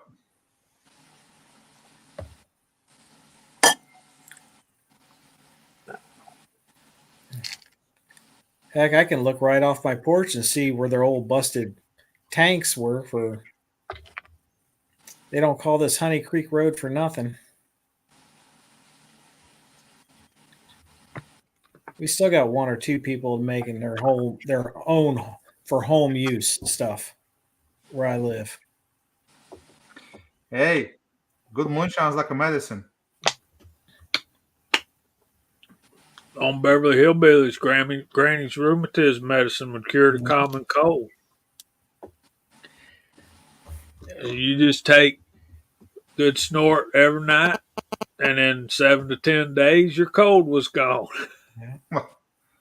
Like my grandfather and his dad and stuff, I mean, they would get together at somebody's barn on the weekends, whether it's Friday night or whatever, and they would have they would be sipping their shine and having bare knuckles boxing. That was their thing they did for entertainment back then. Yeah. The Red Bull gives you wings.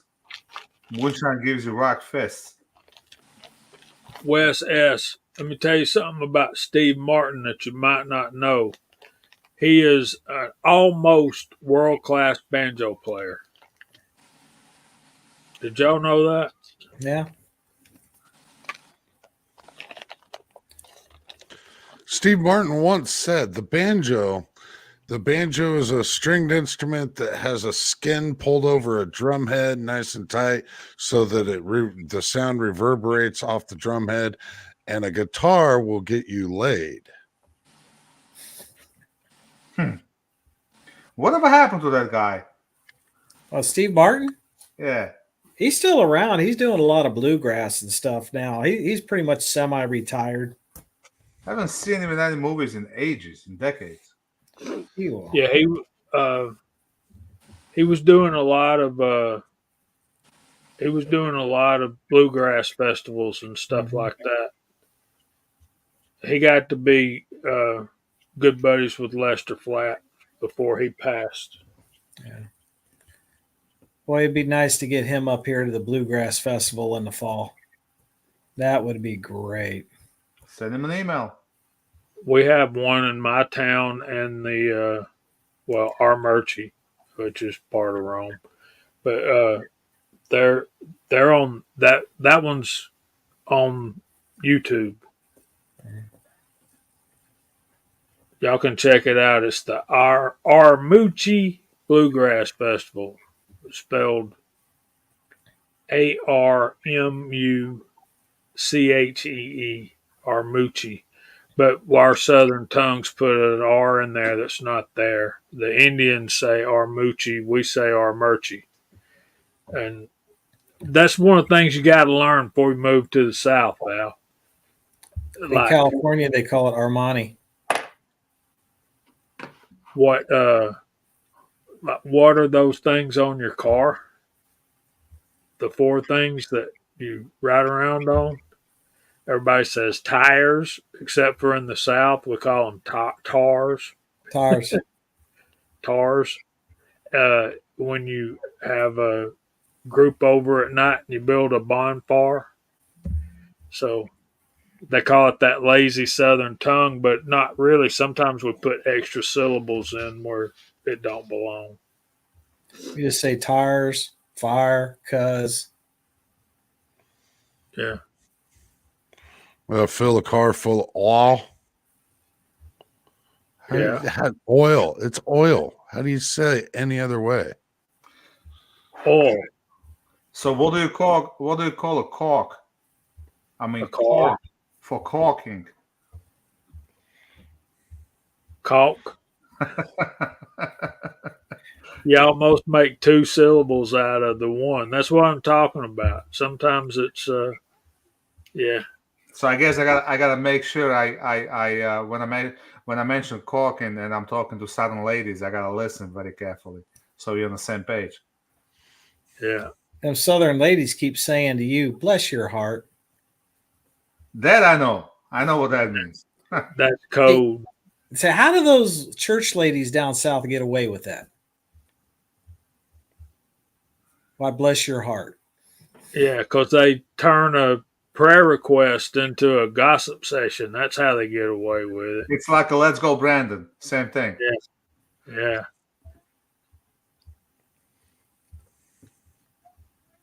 I know, Bama Dad. Hell.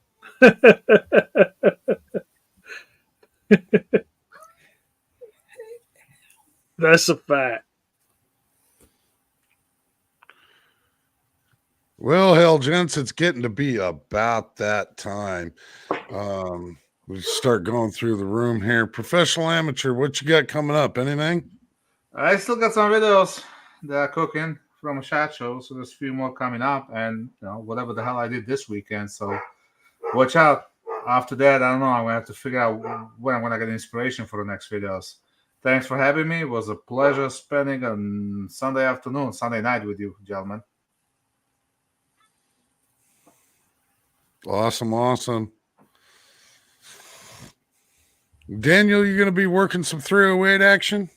Yeah, I'm working on getting a few more feet per second, see if I can get a 800-yard reading on the target. I already know I can hit it at 800, but I would like to, see it, have it printed up on target to give me the feet per second. And I'm going to be going and shooting a match on the 16th. Going to get a little night stuff going on with the PCC and the pistol. But hey, spring's right around the corner. So, I'm not out there tearing up the targets, but I'm out there doing it to get the experience and the training that it gives.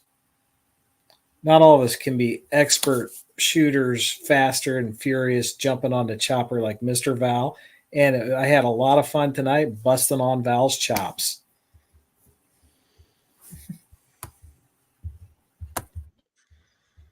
Awesome. CW, what's coming up for your week? I've got some more videos coming up. I'm just clipping off some clips right there while I was listening to you guys, trimming down some clips. I got some other range trip planned. Some more work with this 6 arc. Pretty much just that. Gonna concentrate on this. I've been waiting for it for a while, and I got a lot of ideas planned. I just started on some 8mm Mauser stuff, so I'm going to continue with that. So I'll have more videos with that one. That's probably the biggest stuff, and then we'll see what happens and what comes up and what pops up in the meantime. I know I got one more scope coming to do a review on. Oh, I'll have lots of stuff coming on. I got videos out about a week and a half right now, so everything I'm talking about is going to be at least 2 weeks away for viewing time. Been doing pretty good with one a day for quite a while now, so it's going pretty good. Thanks for having me. Sorry we missed Scotsman. Good to see all you guys. I watch you usually on Monday mornings. So well, certainly glad you were able to join us, good sir. It's a good time. Jamie, how's the week gonna shape out for you? Work, work, work. Got a grandson coming up here in about 3 weeks, so I'll be my first grandson. My daughter is over 8 months pregnant, so we're happy to have that addition into our family. So everything's kind of all my energies are going into preparing for that, and we covet your prayers out there, guys. So make sure everything goes well. I got 3 videos I'm planning in my mind, and of course, Friday nights at 8 o'clock is the Georgia Shooting Connection channel. Great to have my brother CW on here with us tonight. That was fun. And thank you for being the gracious host that you always are, Mr. AllenBePro. Are you fixing to take us out of here, right? I was certainly hoping so. Certainly hoping so. But man, this side chat was very, very good tonight. Thank you all for showing up. The cooking with a Remington 870 series, I'm sorry to tell you, has come to a close. But what I do have coming up is how to use diesel exhaust fluid to make a good case lube. So Daniel might want to watch that video. Other than that, make sure to keep them magazines loaded and one whoop in the chamber. Woo!